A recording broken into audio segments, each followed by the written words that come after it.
Good evening and welcome to the December meeting of the Salem-Keizer Transit Board. This evening's agenda will include some announcements and a presentation, a period of public comment. We have some items on our consent calendar which include basically approval of minutes for various meetings that we've had, and then we will have some routine business, appointing special transportation Fund Advisory Committee members and citizen members' appointments to the Budget Committee. We have some action items this evening, including award of contract for legislative advocacy services and a resolution to amend bylaws titled Rules Governing Procedures and Conduct of the Citizens Advisory Committee. We will then have information items, report on service changes occurring next month, a performance report for the first quarter, a finance report for the first quarter, a trip choice report for the first quarter, and then our general board and management reports. So with that, I will call the meeting to order and ask Director Thompson to lead us in the pledge to the flag. Please join me.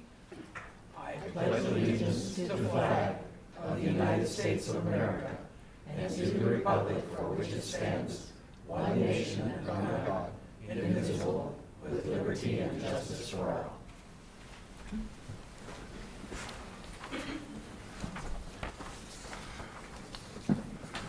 Now, are there any announcements or changes to the agenda?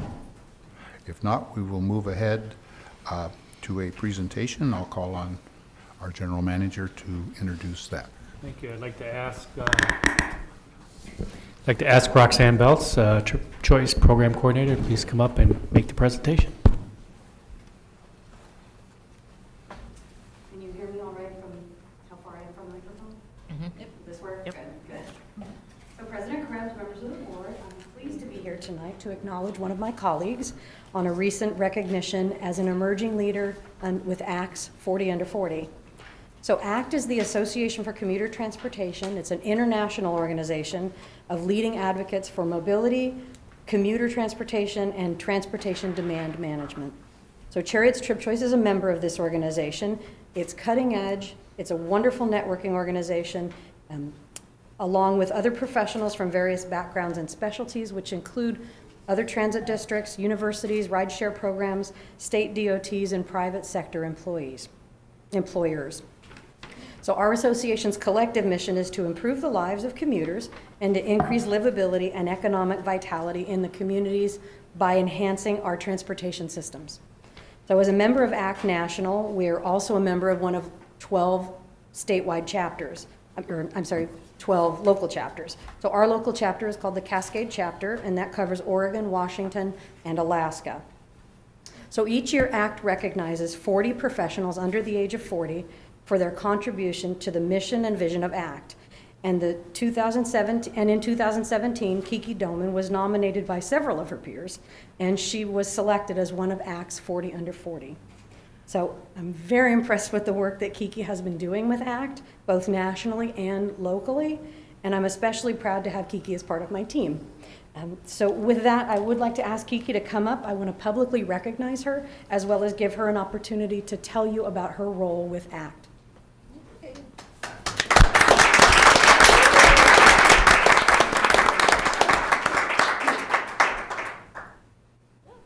Great.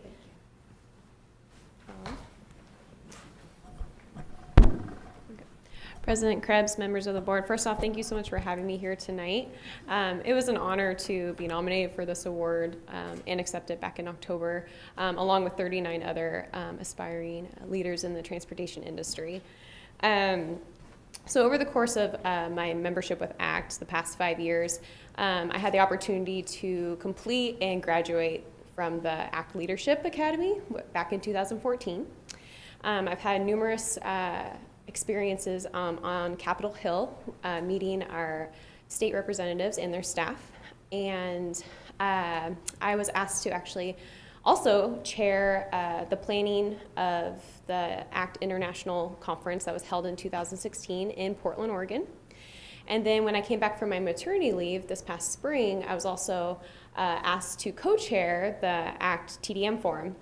So I love being involved, clearly, with ACT. It's a great organization. And currently, I actually just started my second term in serving 2 different positions for the Cascade chapter, one of which is the Cascade chapter secretary, and the other is the Cascade chapter board director. And so with this role, I basically act as a representative and liaison for those chapter members that are within that region, just as Roxanne had mentioned. It's Oregon, Washington, Alaska. And I act as a liaison to the ACT National Board. So I serve on the board of directors and attend monthly meetings, and I also am very active on different councils and committees within that association as well. So one of which I'm actually very excited for. It's new and it's going to be implemented in January. So I was also asked to be a part of the impact leadership and the development of this new professional development program.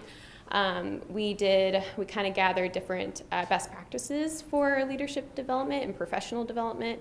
And so I will be joining in January my fellow board members and also the 18 applicants that were accepted into the program. So we're really excited about joining them, and I'll be presenting on different leadership development tactics, and then also different ways that ACT can actually serve as a resource to these young professionals along throughout their career. And so just reflecting, over the past 5 years, I've seen myself grow professionally. I've had numerous opportunities to meet different professionals within the transportation industry with various backgrounds and develop those relationships, which have been so vital in my growth. And then also have developed such a passion for public policy and mentorship. And so with all that being said, I've been so grateful for my management here at Cherriots, just for the support of my participation in ACT and this vital association within the transportation industry. So again, thank you so much for your time today, and I hope you all have a great holiday season. And unless you have any questions. Thank you, and we congratulate you on the award, and we're very pleased that we have you on our team, because we need people like you to. Oh, thank you very much. Appreciate it. Thank you. Have a great night. All right. Our next item is public comment, and Mr. David Bean has signed up, so we'll call on him. You have 3 minutes, and please use the microphone.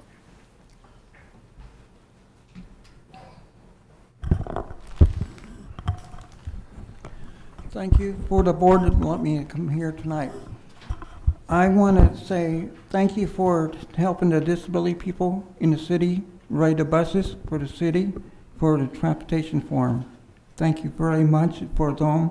A lot of them can't read and write, but you are working and getting it done for us. And I really appreciate that for all the disability people in Salem, for that, for the board. I really appreciate it. Any questions? Well, on behalf of the board, I'd like to thank you, because people like you that support our services and help us understand what services our clients need, so we appreciate it. And I like to see the Saturday service and Sunday service go all the way for. And we're working on that, and hopefully. I like the bid. I will testify at the legislature get more funding for you guys too. I will. Anything you need, I can get it done. Really appreciate that. Okay, Thank you. thank you.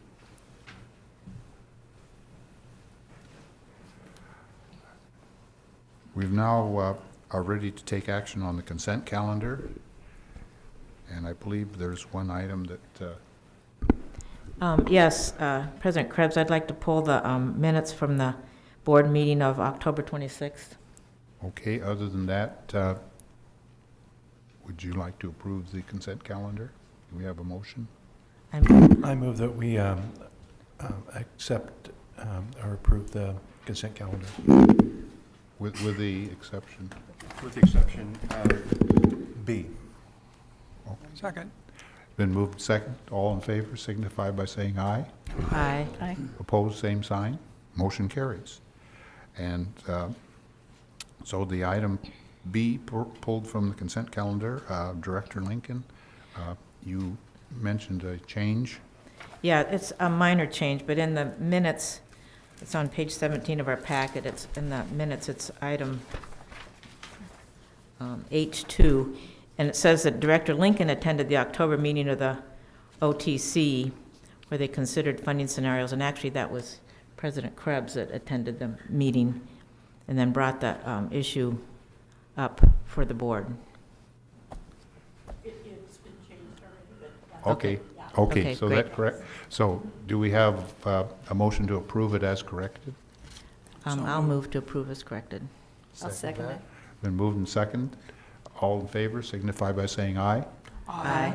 Opposed, same sign. Motion carries. So we're now into our action items, and the first action item, I'll call on our general manager to talk about the award contract for legislative advocacy services. Thank you. So the first item before you tonight is the authorization for me to enter into an agreement with CFM Strategic Communications for state and federal legislative advocacy services. Our current contract for legislative advocacy expires on December 31st of this year, and we are desirous of continuing to engage a firm to assist the district in providing coordinated state and federal legislative representation. The selected firm will assist us in collaborative projects, both at the state and federal level, legislative issue management, working on our annual grant requests, and developing our annual legislative agenda, which will be before you in February, and then coordinate visits with our local and federal delegations, departments, and agencies. On October 19th of this year, we issued an RFP for advocacy services. We entered that proposal into the ORPN network, and 16 interested parties accessed the proposal for consideration of submitting a proposal. One proposal was received and deemed to be qualified and responsive. The evaluation committee, comprised of the Director of Communication, Transportation Development, myself, and the Contracts and Procurement Manager, reviewed the application and deemed it a qualified and responsive proposal, and felt it was in the best interest of the district to accept this single qualified and responsive proposal as opposed to reissuing the proposal. You can see the cost proposal for the services is in your staff report. I would note that currently we pay $145,200 for our advocacy services, and the proposed contract shows a reduction of about $5,000 overall to $140,280 per year, each year for the next 5 years, where 2 of those would be at our option. So you might ask, well, how can it be a little bit less as we move forward? As the proposal was being developed, what's different this time than when we did bid before was at the federal level, there's no more earmarking process. It's more grant application, so the work's a little bit different, and they felt it more appropriate at this rate. And so we're grateful for that. The evaluation committee does recommend that the board authorize the general manager to negotiate, enter into an agreement with CFM Strategic Communications for advocacy service in a 5-year total cost contract not to exceed $701,400 if both option years are exercised. I would say that in the audience tonight, Dale Penn, who does our state advocacy services, and Michael Skipper, a part of the team at the federal offices back in Washington, D.C. are here, and I'd like to ask them to come up and maybe say a word or two.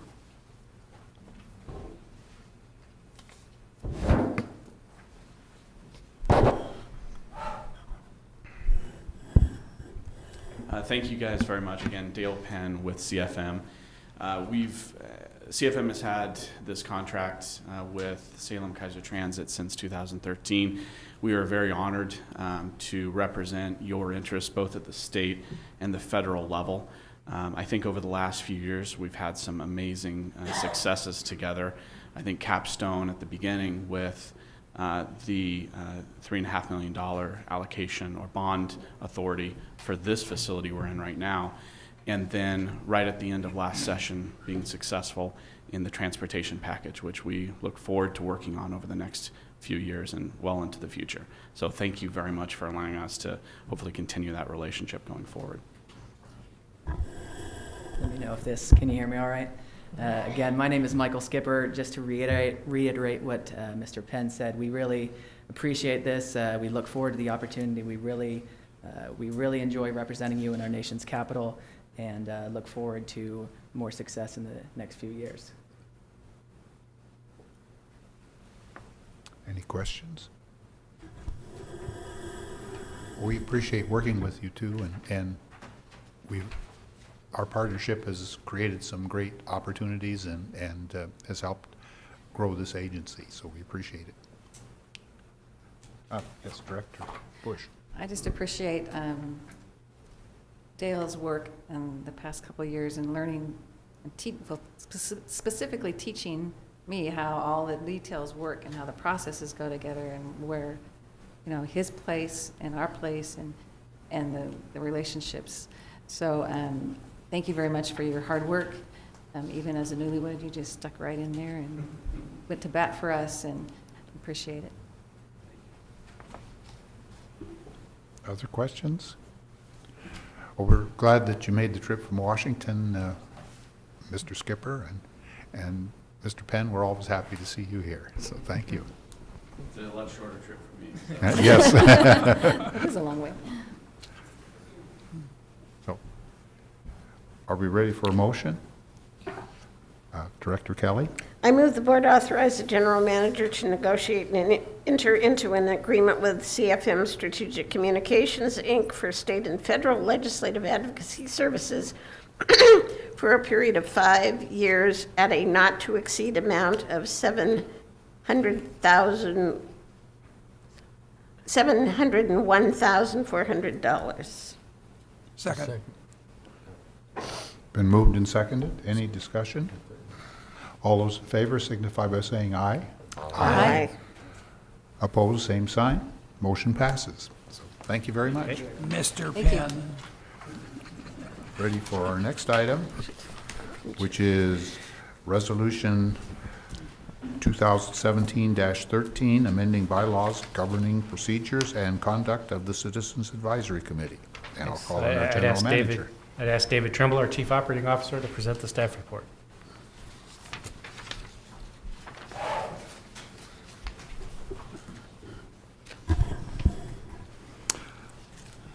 Okay, good evening, President Krebs and board members. The issue before you this evening is shall the board adopt resolution number 2017-13, amending resolution number 2012-12, bylaws and governing procedures and conduct of the Citizens Advisory Committee.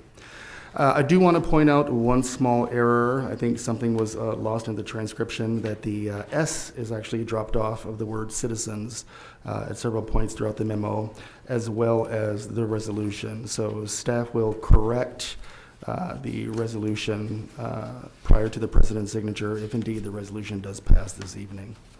So for informational detail, the purpose of the Citizens Advisory Committee, or CAC as I'll refer to it, is to provide input to the Board of Directors and General Manager on transit-related matters. Moreover, the CAC should allow the opportunity for community stakeholders to provide feedback and make suggestions, to the continuous improvement of Cherriots services. Cherriots' previous advisory committee was appointed in October of 2012, and that committee was later disbanded in 2015. So staff will work diligently to reestablish that committee at the beginning of the next calendar year. The board reviewed and discussed these proposed changes to the CAC bylaws at your November 13th, 2017 work session. A copy of the bylaws are in your packet, which include a red line version to make sure that we detailed all the changes to the proposed, to the bylaws.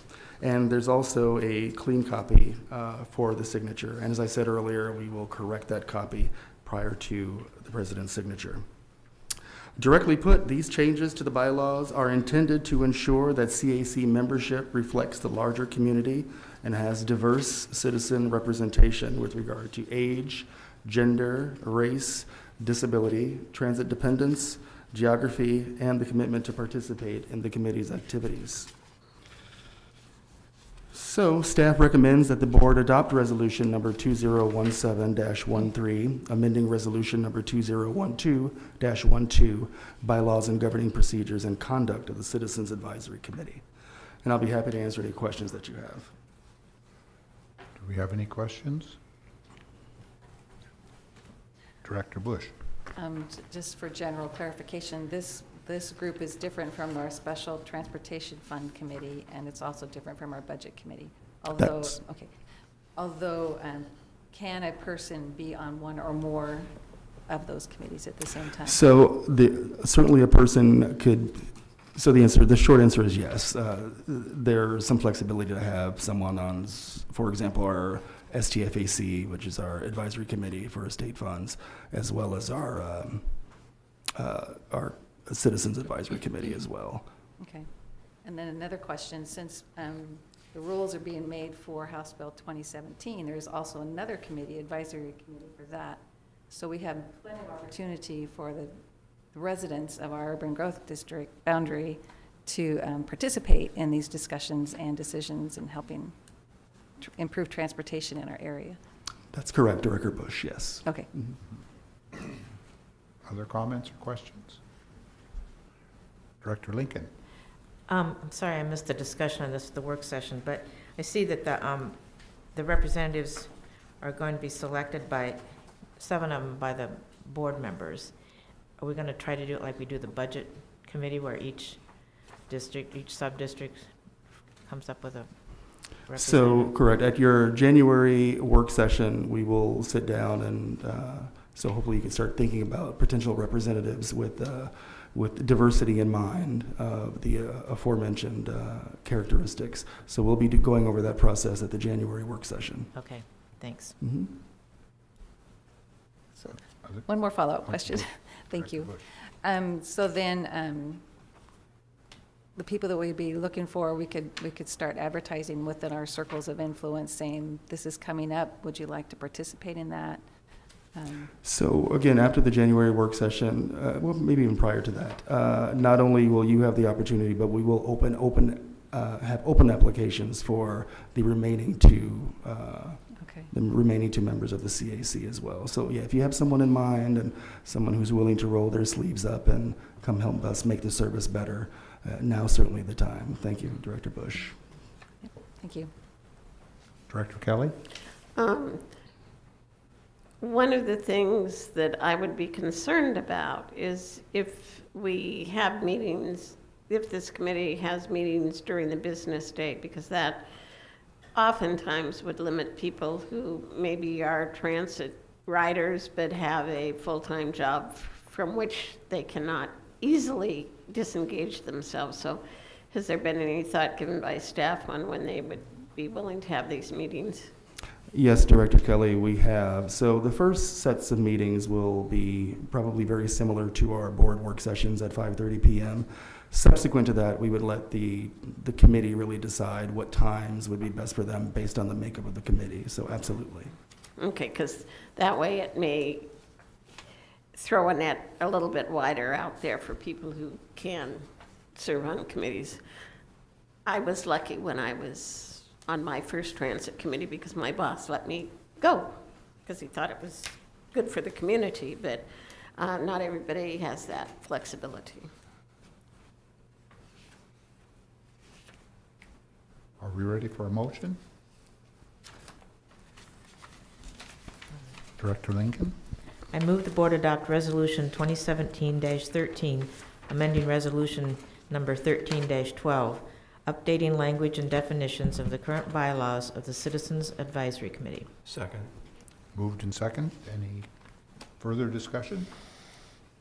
All those in favor signify by saying aye. Aye. Opposed, same sign. And the motion carries. And thank you very much.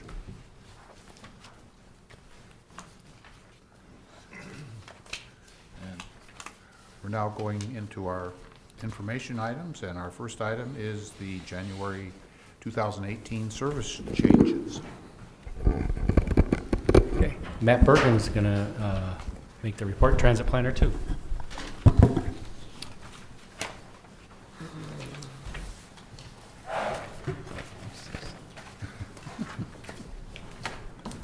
Hello, President Krebs, members of the board. I'm here to give a quick update on the January 2nd, 2018 service change. So just as a reminder to the community, we do service changes every January, May, and September. September's are typically our annual service change, our larger service change. January and May, we make smaller tweaks. So the first change we'll be having is that Cherriots will no longer be operating Route 2X. We were contracted that service, or we were a contractor to that service from Confederated Tribes of Grand Ronde, and that service will be taken over by Tillamook County Transit District.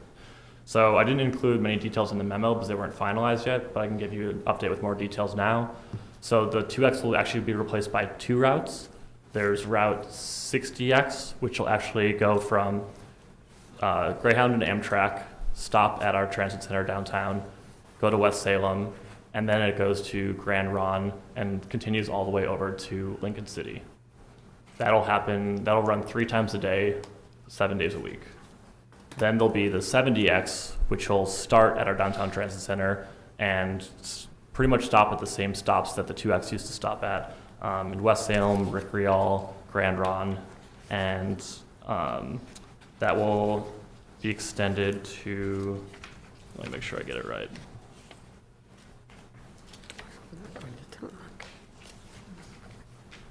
The Grand Ronde Community Center. So that'll operate 4 times a day, Monday through Friday. So combined Monday through Friday, there'll be 7 total round trips compared to the 8 today. And those will all be parking at our downtown transit center in Bay E, next to Courthouse Square. So that takes place January 2nd. We also have big changes coming to West Salem. So as we've been discussing for the last 9 months or so, we'll be replacing the West Salem Connector on-demand service with 2 new fixed routes, routes 26 and 27, and then the modified Route 16. So each of these routes are hourly service. The 16 goes to the downtown transit center. The 26 and 27 are based out of what's currently referred to as the Glen Creek Transit Center, will now be rebranded to the West Salem Transit Center to be in line with the South Salem Transit Center coming to South Salem and the Kaiser Transit Center. Each of these 3 routes run hourly, but the 16 and 26 are offset, so they form 30-minute service along Orchard Heights, and the 26 and 27 are offset to form 30-minute service along Glen Creek.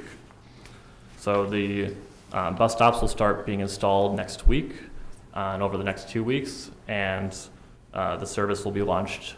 The last day of the connector is December 29th, and the new services will be launched on January 2nd. We also have some minor schedule adjustments to Route 6, Route 11, Route 17, and Route 19. Some of the improvements, Route 11, in addition to moving some times around to help with the on-time performance, we're also starting the 15-minute service at 6:30 instead of 7 a.m. So we're adding an additional round trip onto the service in the morning. And we're doing the same with Route 17 in West Salem, adding an additional round trip to start 15-minute service at 5:30 instead of 6. And that'll help with some of the connections at the West Salem Transit Center with the new routes we're adding, and then with Route 11, connections at the Kaiser Transit Center. And in addition, we have Route 19, the last 4 trips of the night, starting at 7 p.m. That's when the service goes down to 30-minute service. It'll be pulsed at the top and bottom of the hour at both the Downtown Transit Center and Kaiser Transit Center, helping facilitate transfers at both transit centers to the routes that connect with them. And also we've listed here, and we'll start doing this with every service change, we're listing all the ways that we're promoting the service. So a lot of them are things that we do every time. We have header cards on the buses. We have our webpage, cherriots.org/changes. That's where we always have the latest service change information. We've put out a press release. We have, as of last week, we're featuring that webpage on our homepage, so you can easily get to it from the homepage. We have Some things that are unique to this change, we've put a notice on the connector webpage as well and on the connector booking site. So people that are going to book their trip will see a notice now. We also have overhead announcements on the buses for affected routes, take ones on the buses, header cards, as I mentioned. And we are adding bus stop notices to all stops that are going away or being added or being modified in some way. So all the connector points will get a notice on them this week or the following week, letting people know that the service is going away. All the new stops that are being installed will have notices as well. And then any stop that currently, for example, serves Route 17, but now it'll serve the 27 and the 17, those will also be noticed. And all of these new, I should mention, all these new bus stops going in will all be our new poles and the new bus stop signs. So they'll be the first to get them. And then those will be installed over the next 4 or 5 months across our whole system. We also we'll have sandwich boards at the Downtown Transit Center, Kaiser Transit Center, monitor ads at both as well, posters in the customer service lobby, service advisories, email blasts to subscribers have already gone out. We did a special text message and automated call to all the West Salem riders since we have all their contact information. And we've also changed the customer service phone queue notice for the regular phone number and the connector phone number. So when people call in to customer service now, it lets them know that the connector is going away, since most people are calling in to book their subscription trips. And those are the changes. Are there any questions? Questions? Director Bush. Go ahead. Oops, sorry. Sorry. I just wanted to say that's a lot of points of contact for communication. It used to be, okay, the telegraph or just a phone call, but Yeah. there's a lot of ways that people communicate nowadays. It's all Jonah, Stephen, and Patricia. That's all of them. So. Director Evans? Yeah, I just had one, probably not a concern. On Orchard Heights and Mousebird, there's currently, or there was a bus stop there before. Are you going to brand that spot? For each of the bus stops, some of them are ones where we've had before, other ones are in new spots. But no matter what, we're going out there and actually looking, even if we used to have one right in this location, what's the safest place to do it now based on the current bus size and the Yeah. current sidewalk infrastructure. So There's a lot of traffic from the elementary and Straub at that point. So a little bit further into town after Mousebird would be better because there's school buses turning from Mousebird onto Orchard. Okay, that's good. Yeah, just a thought. Thanks. Director Kelly? This looks good. I assume that operations has new ideas on if we get flaky little white stuff down for West Salem and modifications. Do you know whether you'd have to modify the routes in West Salem at all? And are we prepared with a map that people could pick up? Because it's oftentimes hard to read the maps on the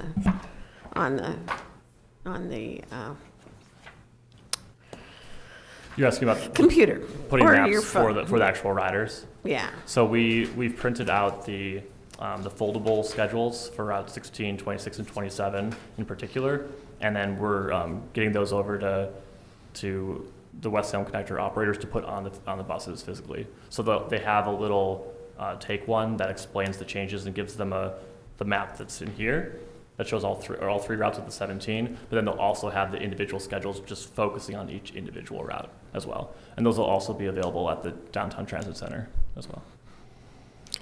So moreover, Director Kelly, so just first of all, our general motto within operations, if we can roll, we will get there.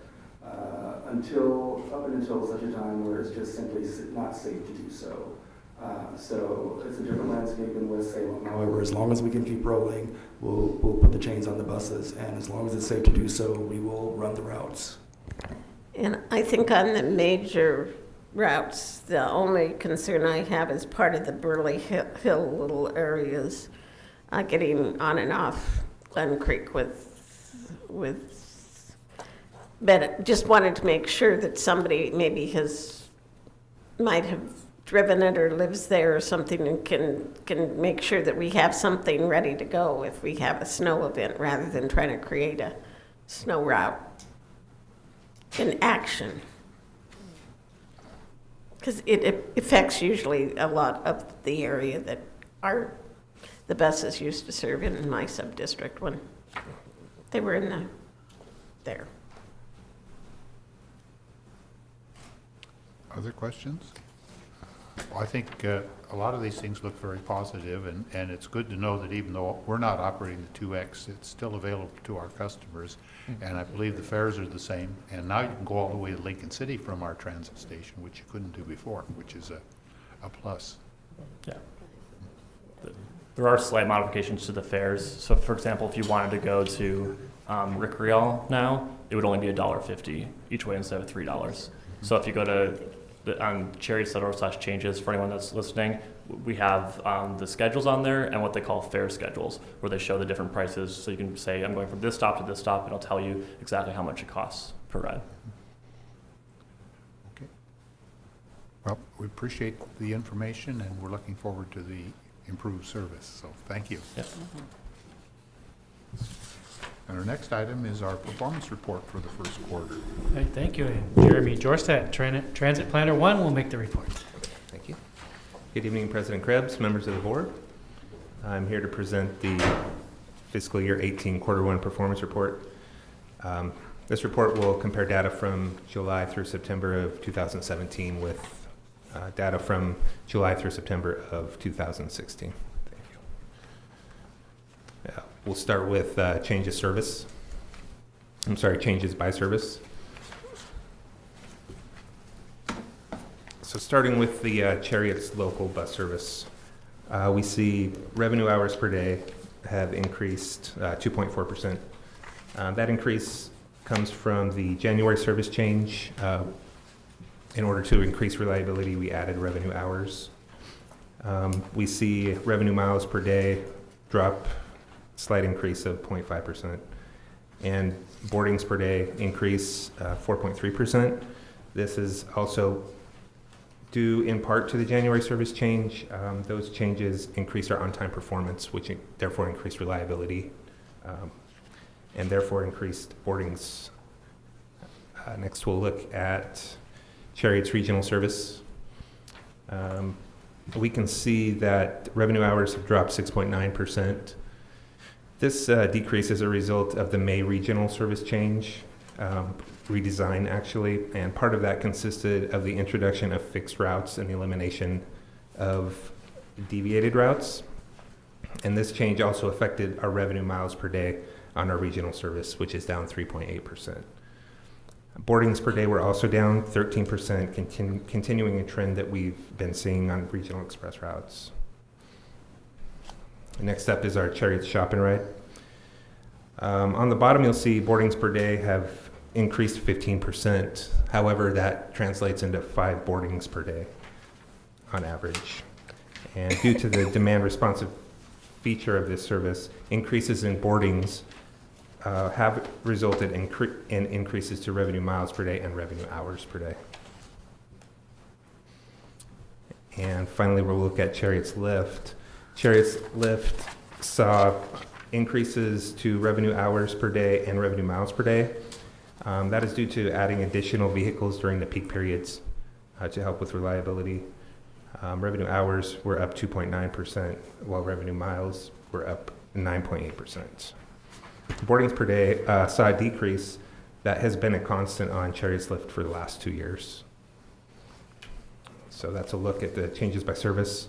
So we'll look now at the Cherriots local average daily boardings by month. This covers July 2014 through September 2017. One thing that stands out, from April 2015 to March 2017, we see decreases in service. In boardings. After that point, from March 17th on, we're seeing increases. So that is a very positive thing to see. When we look at this next slide, we can see how fiscal year 18, which is the kind of the dark yellow mustard line there, how it compares with previous fiscal years. And we are currently, in September, we have surpassed fiscal year 16 and fiscal year 17, which is encouraging. We're still on our way to catching fiscal year 15, and hopefully we will one of these days. Next up is the changes by route. This is showing, basically what this is showing is route efficiency. And what we see in the top section are our frequent routes. And mostly we're seeing gains in those areas. The one exception is the 5 and 17. And the reason we're seeing that one without much of a gain, or actually a little bit of a loss, is the January 2017 service change when we added revenue miles to the route. When we split the Route 5 and 5A and made it 2 routes, the 5 and the 17, we added revenue hours onto the Route 17 to help with reliability. And so the boardings haven't proven to be as efficient yet, but we have increased boardings on that route. So that's moving in the right direction. The Route 8 stands out in the standard section. That's like the second section down in the gray. We're seeing increased boardings on Route 8 without increased revenue hours. So that route, just from boardings alone, has become very, very efficient. And next we'll look at boardings per revenue hour on our regional express routes. As you can see, the 1X is the most productive of the routes, while the 20X is the least productive. We're seeing decreases in boardings on the 1X and the 2X compared to a year ago. And as far as our other contracted regional express routes, because of the service redesign in May, we don't have data to compare fiscal year 18 with fiscal year 17. So that's why you're only seeing the fiscal year 18 numbers there. And then moving on is the boardings per revenue hour by route for our demand responsive service. And the Polk County Flex is our most productive there, and our Shop and Ride, Dial a Ride being the least productive. And that leaves us with the State Bus Pass program and Route 15X. The State Bus Pass program began in June 2016 and ended 2017 of July. The 15X started at the same time as the State Bus Pass program, but we ran through August and the first day of September. Since these services have both ended, this will be the final report covering them. So our first slide here is our percent of overall boardings by month with the State Bus program compared to overall ridership. And we see June of 2016 being our low point as we're implementing the program. And then March of 2017, which was the middle of the legislative session, that's our peak of the State Bus program. And then for the Route 15X, we see kind of the same. June 16, the implementation being the low point, and then the spring of 2017 being the height of the legislative session and the most ridership. And that concludes my report. Any questions? Director Evans? Yeah, did we track where the state bus passes were being used? Like, if they didn't use it on 15X, they could use it on other buses. And when that stopped, was there a decrease in use of the bus? Go ahead. Do you know? We did track by route who was using it. So in the full reports that we give to the state, we had, and it should actually be in the performance report as well. There are numbers for boardings for the State Bus Pass program. It is table 9. These are the numbers for this quarter, but we also have the full numbers for the whole time. In terms of ridership, we've been seeing ridership. So the State Bus Pass program ended end of July, and then the 15X went through September 1st, so they're a little different on schedules. But for August and September, we were still seeing increases in boardings per revenue, or boardings compared to last year overall. it's kind of hard to tell exactly which riders continue to ride and which stopped because we don't have, a user-based card system. Right. So it's a little difficult to say. Other questions? Well, it looks fairly positive with the increases and so forth, and keep our fingers crossed that the trend continues. Mhm. Glad it's going up. It's good. Yes. Mhm. So thank you. And we're now ready for the finance report for the first quarter. I'll ask Paula Dixon to come up, make the report.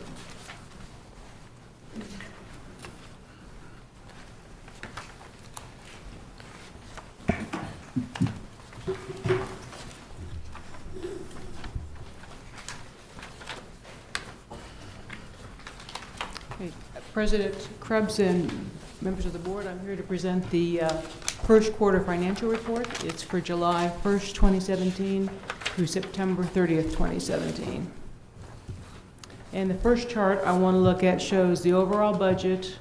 The brownish chart shows the revenues, and the other side, the blue chart, shows the expenditures. So overall, at this point in the year, we've collected about 10% of the revenues, and 25% of the year has passed. That's very typical for this time of year. We get most of our property tax revenues in November, and we have also not gotten our first reimbursement for some of the federal money that we have coming in. On the right side, we are just slightly over the 25% projected at 27%. Next, we want to look at the expenditures at the department or the division level. And the first department or division is the General Manager Board of Directors. It is right on target at 25% at this time in the year. The administration budget is at 27% so far. The communication budget is just under at 23%, and transportation development is slightly over at 31%. And that is due to a project that was completed last budget year but was not billed until this fiscal year. Looking at the operations budget, they're just pretty much on target. And then the last is the unallocated general administration. And as you remember, these are the expenses that apply to the entire district. They can't be tied to a particular department or program. And they are slightly under. That spending is generally uneven because expenses occur at different times of the year. Looking at the transportation programs fund budget and the revenues, we have collected about 16% at this point in the year. Looking at the first area, the mobility management travel training, that looks to be slightly over budget, but that is a position that is allocated to different programs. And as the year progresses, it will be allocated to some of the other programs, and we expect that it will even out to where it should be. The operations budget is on target at 24%. And these are the street services, the contracted services. And the transportation development, this is trip choice, is at this point just slightly under budget. The last area to look at is the capital budget, and as we are just getting started, we're only at 1%. We will see those expenditures rise as our projects actually get underway and are completed. Any questions? Questions? Well, I guess we thank you for that. Looks like we're on target. And our next report is the trip choice report.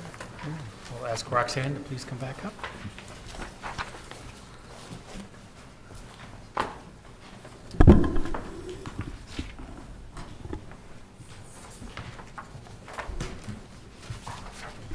Good evening, President Krebs, members of the board. I'm here to present the first quarter report for the Cherriots Trip Choice Program.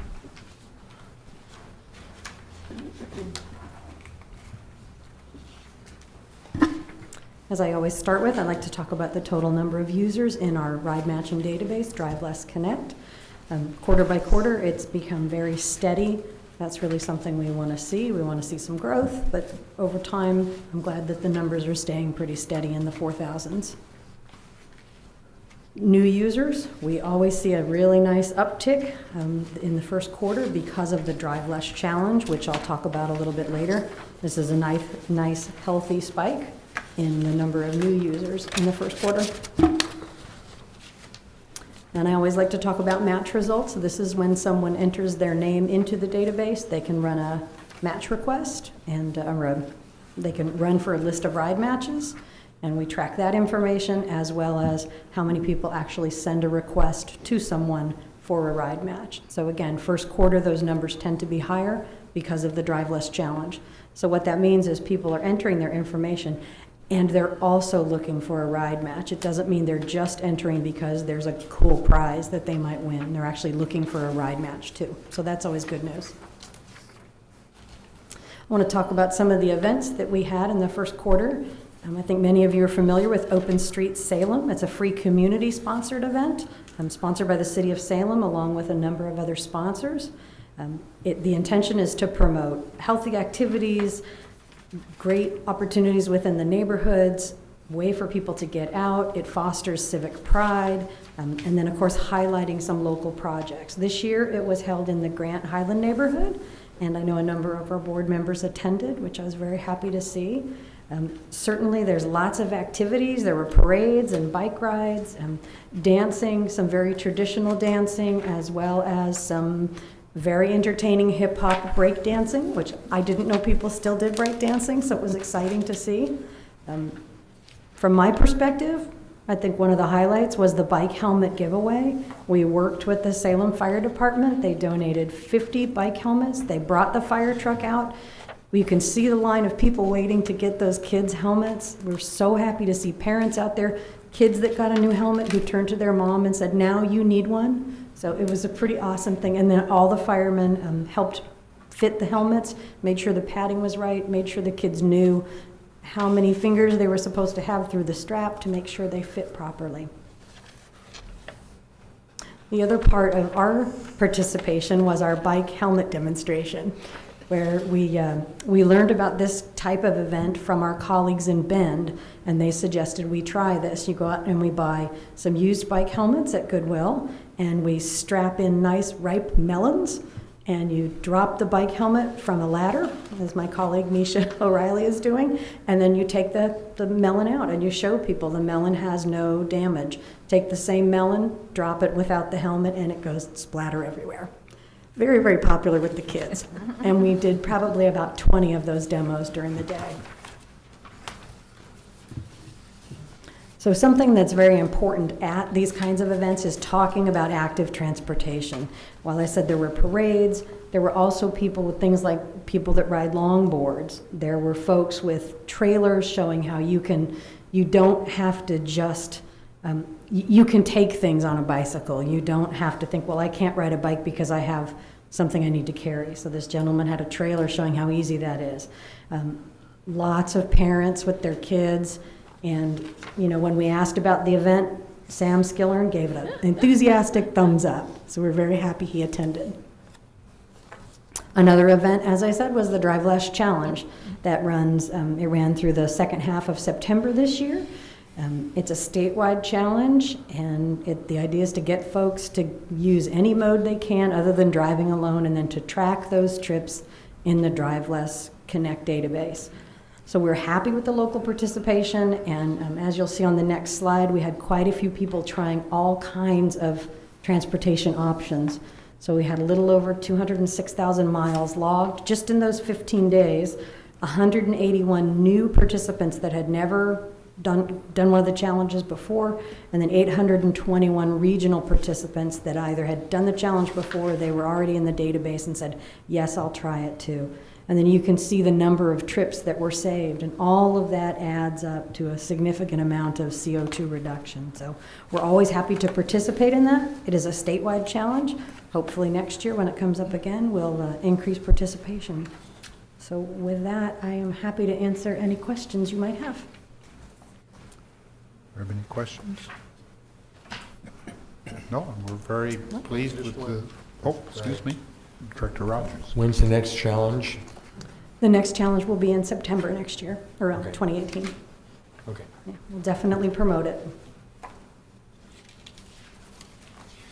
All right, thank you. Thank you.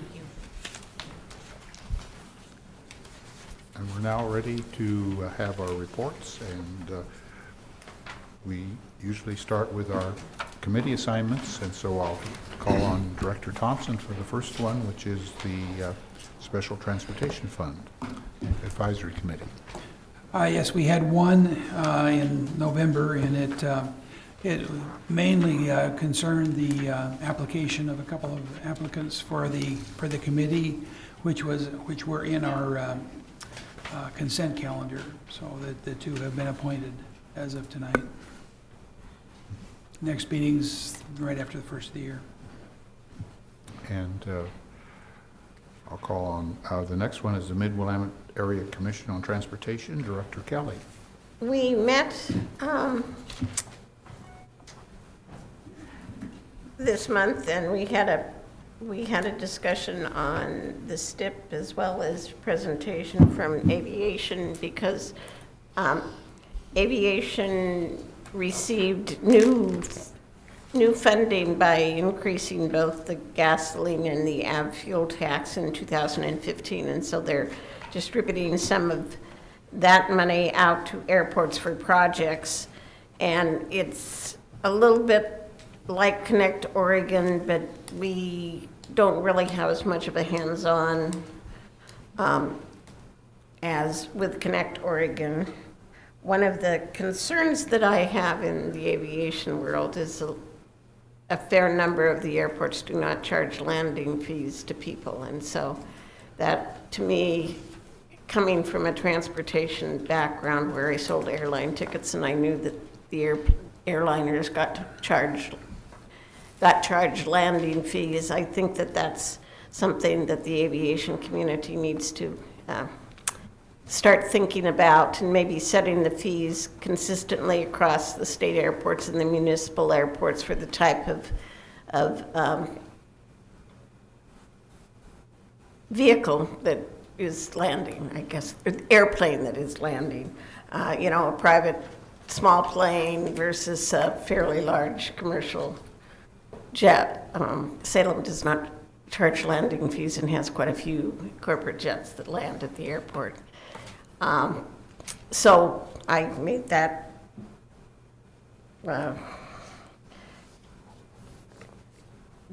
point because we are always asked to have our users charged. If we didn't charge bus fares, we'd be given a problem. And this is sort of like, so you provide the airport for somebody to land, and the only revenue you get out is if they happen to fill up while they're at the airport with the ab fees. So it's going to be sort of an exciting year. We thought we were going to be going to the Oregon Transportation Commission for our 2-year annual renewal of our charter in December. But I believe that's been now delayed until January or February. And the steering committee usually has an opportunity to sort of sit and discuss things with the commission. And I will again bring up the disappointment and ask them to reconsider the non-highway enhanced funds, having some money in there for buses, and see if we can bring that up again when that happens.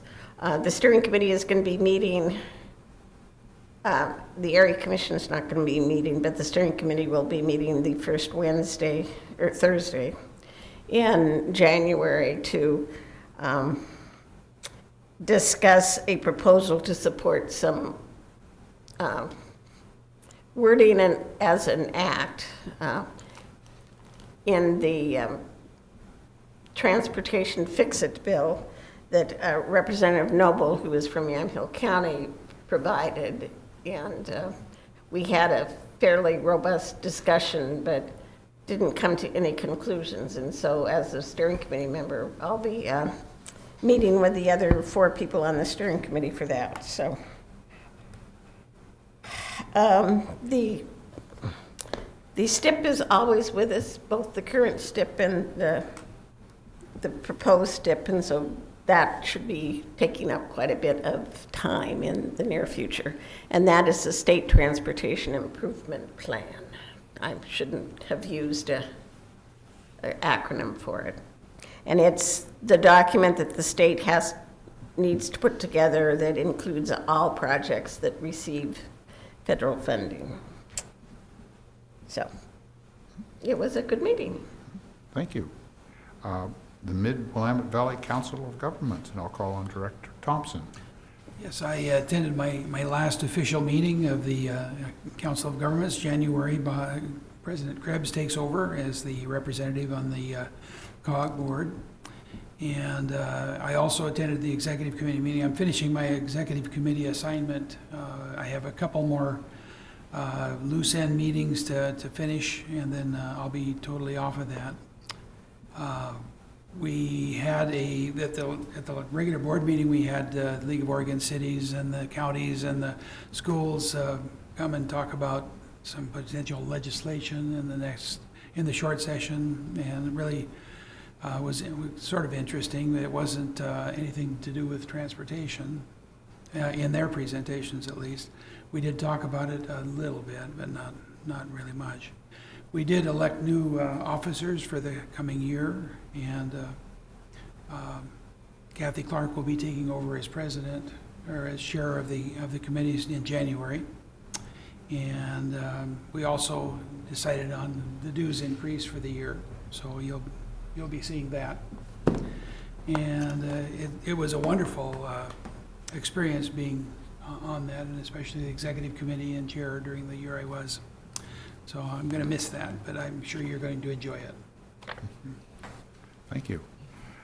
And the next one comes to me. That's the Salem-Keizer Area Transportation Study Policy Committee, and that is the MPO, or the Metropolitan Planning Organization for the Salem-Keizer area. I serve on that currently, and we, at the last meeting, were discussing mainly the STIP and also the public participation plan.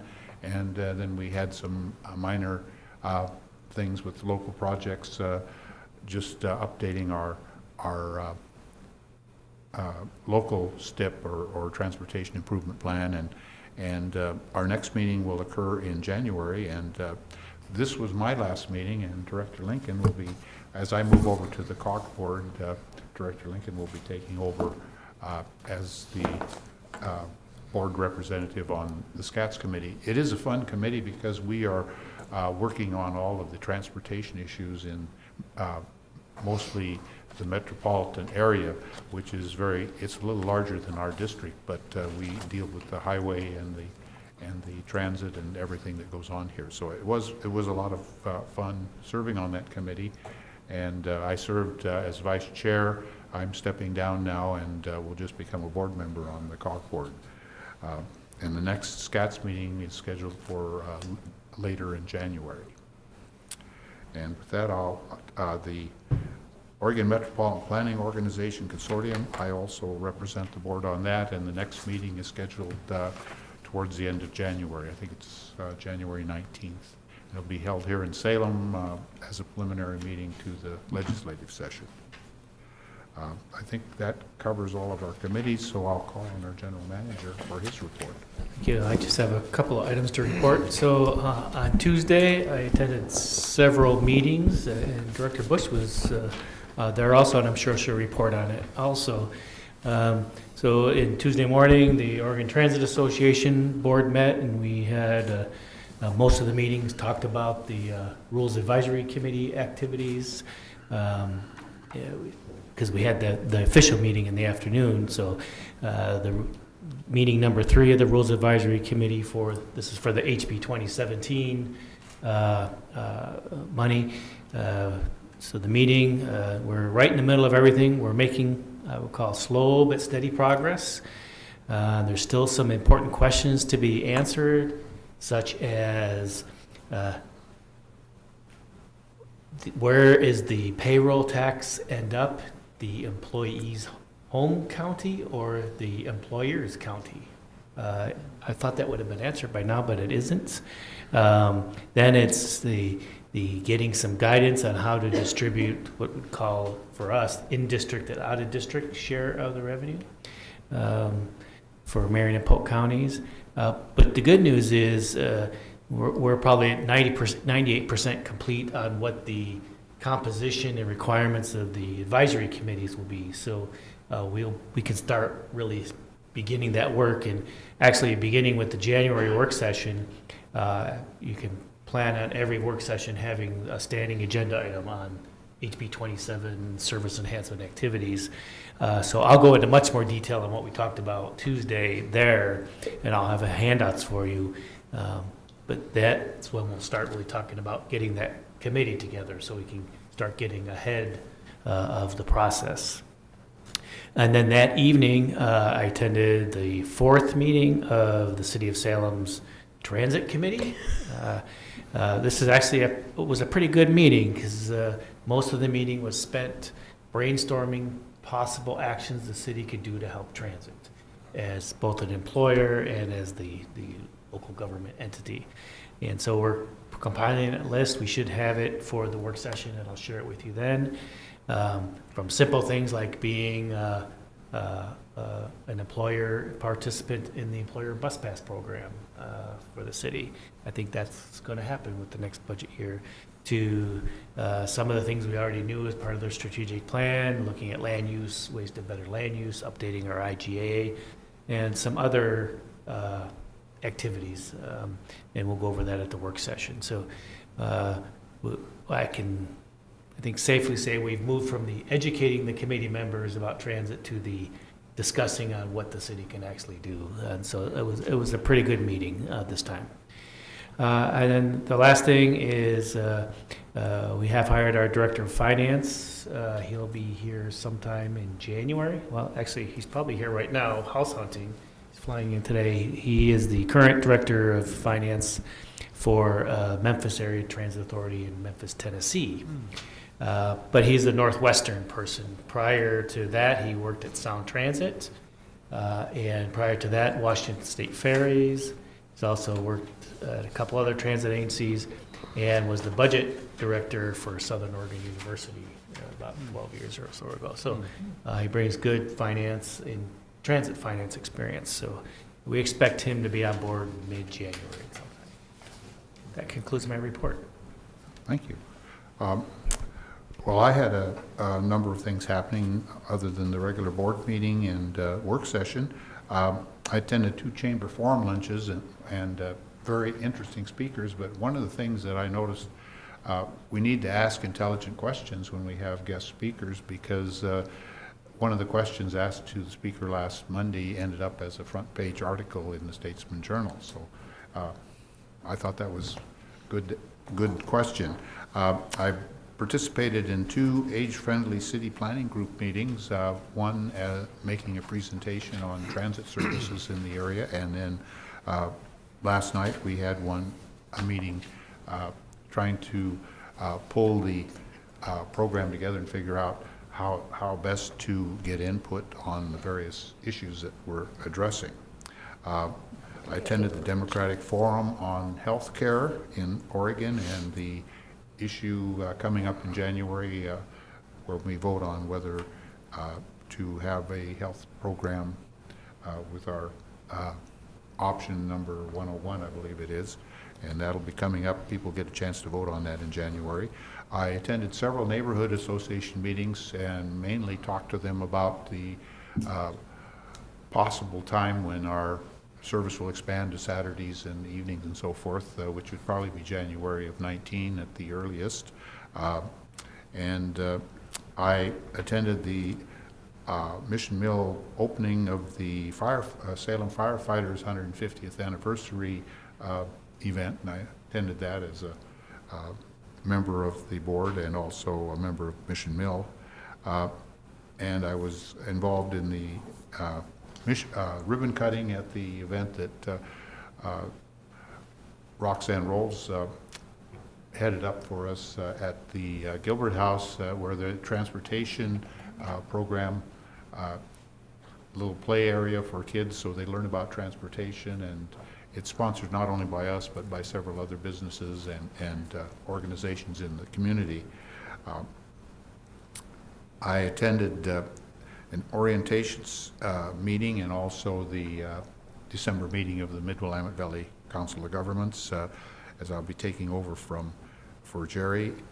I attended a SCATS meeting, and I also had a meeting with a transportation advocate to talk about streetcars and rail transit for Salem. And then just miscellaneous things. I was interviewed by Oregon Business Magazine, and I had a meeting with Patricia for some activities. And then I had about 26 hours of time doing things like ringing bells for the Salvation Army and running eyes up to the eye bank and things like that that were non-board-related functions. And with that, I'll move over to Director Evans to discuss the board. Well, I can say ditto on a lot of what you did, Bob. I went to the streetscape meeting that was held here the other evening. Attended the annual meeting of the Neighborhood Association where they elected new officers, and visited the Salem City Club when Alan gave his talk on the ballot measure. Did I say ballot measure? Transportation package. Transportation package, sorry. Something else is on my mind. I did a writer outreach. I got 100 or so candy canes and walked around out here thanking him for writing and handing him a candy cane, and the bus drivers too. That was fun. And I came to the event here for the drivers, the holiday event. I took my grandson and granddaughter to the Gilbert House to do the bus thing, and we've got video of it. They were working it pretty well. I visited the call center and handed out candy canes to them because they don't get to leave. They can't go anywhere. They're there on the phone, so I did that. And then the work session. So that's it. Thank you. Director Bush? Well, it feels like it's been a long time since we've been here, so way back in October. So concisely, so the board meeting, the work session in November, end of October and then November, I did a lot with the Kaiser Chamber and attended some Salem Chamber events, and just cheering on our businesses. Salem and Kaiser are growing. There's several ribbon cuttings, Copycats in Kaiser. Northwest Women's Services is open in Mission Mill, so right after the greeters there for Salem, we did a ribbon cutting there. That was very fun.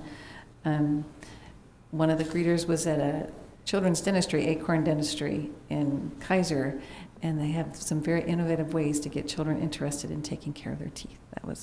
That was fun too.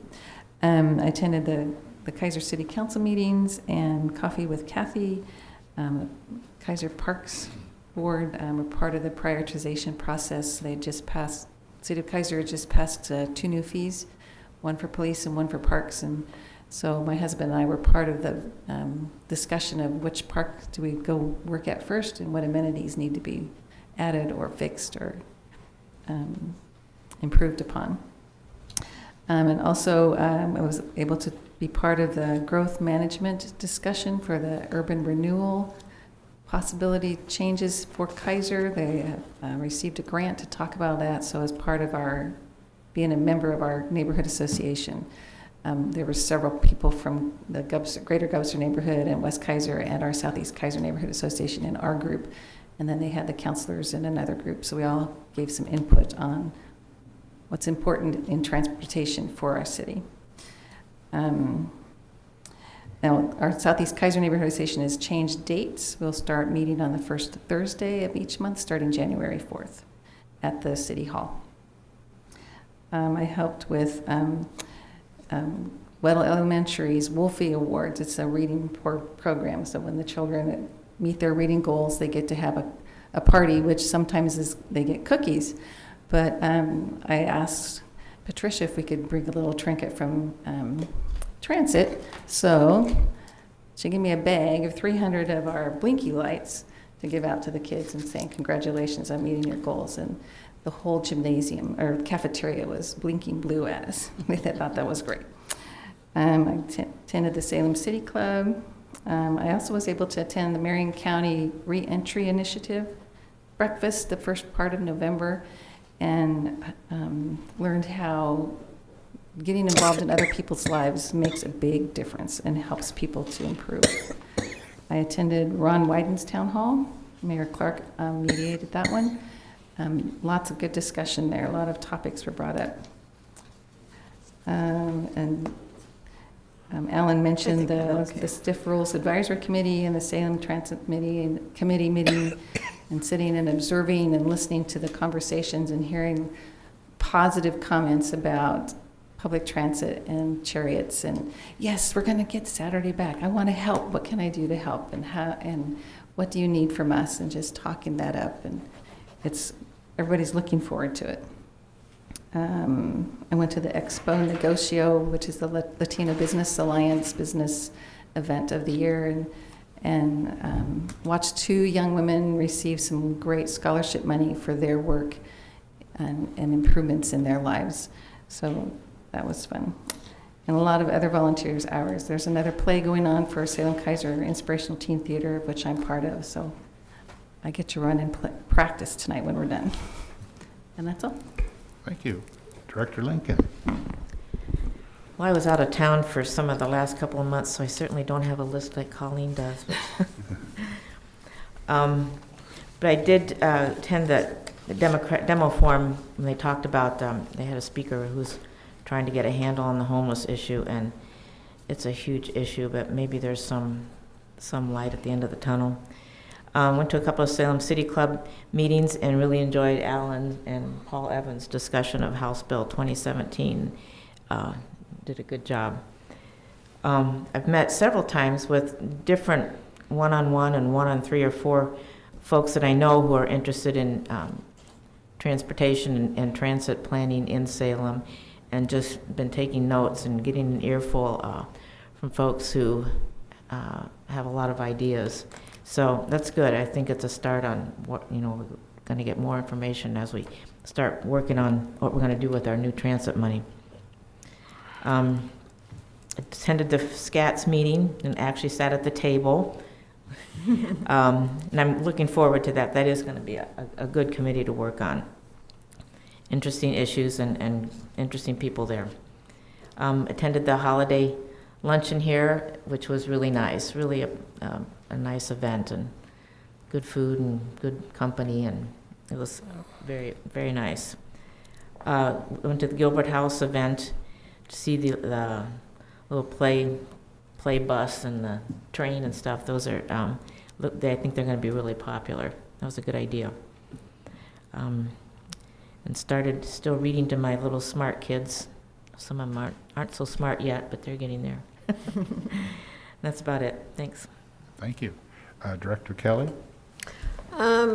So I was at the A.C. Gilbert House ribbon cutting ceremony, and I too think it's just darling, and I wonder how many of the little vests are going to get lost because somebody doesn't want to take them off. Went to the City Club program on transportation. I also went to the City Club program on that tech presentation from Chemeketa Community College, which was really interesting. Did not go to the holiday luncheon because I was at an annual meeting for the Human Services Coalition of Oregon, on which I'm on the executive committee. And so I needed to be at that. The Area Commission on Transportation, Mike Wallace's group has a new Key Club at the high schoolers out at Sprague, and so I'm part of the group of 3 who are their advisors. So I've added another meeting to my life on Thursdays.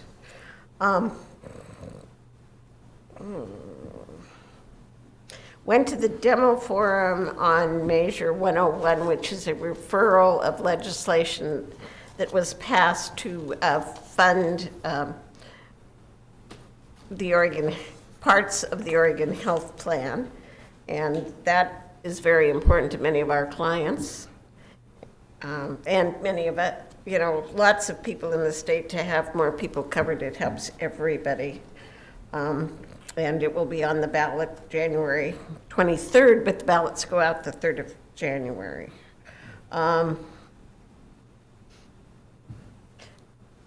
I'm also the organizer at my small congregation of holiday gifts for families at St. Francis Shelter, so I delivered those today. That took up quite a bit of time when you're trying to figure out whether everybody got what they were supposed to do and whether each kid has 7 presents and not 6 and that sort of thing. But it's rewarding to see the pile there and know that the kids are going to be happy on the holiday time frame. And I'm also in charge of giving away scholastic books at Bush School for my Kiwanis group, and so that was this last week too. So it's been busy, but enjoyable. And have a happy holiday. Remember that for the kids who got these at Kaiser, they can wear them on their clothes when they're walking or when they're biking. That's a really good thought. And drive safely or responsibly and take the bus when you can. Director Thompson? Well, I've attended a number of the things that have already been mentioned. A couple of unique ones that I have attended is the Chamber Public Policy Committee has had a 3-month series on budgets, and we started with the City of Salem budget and then the county budget, and we finished with the school district's budget. And it's really interesting to see what they have to go through to get the money and how they spend it and that type of thing.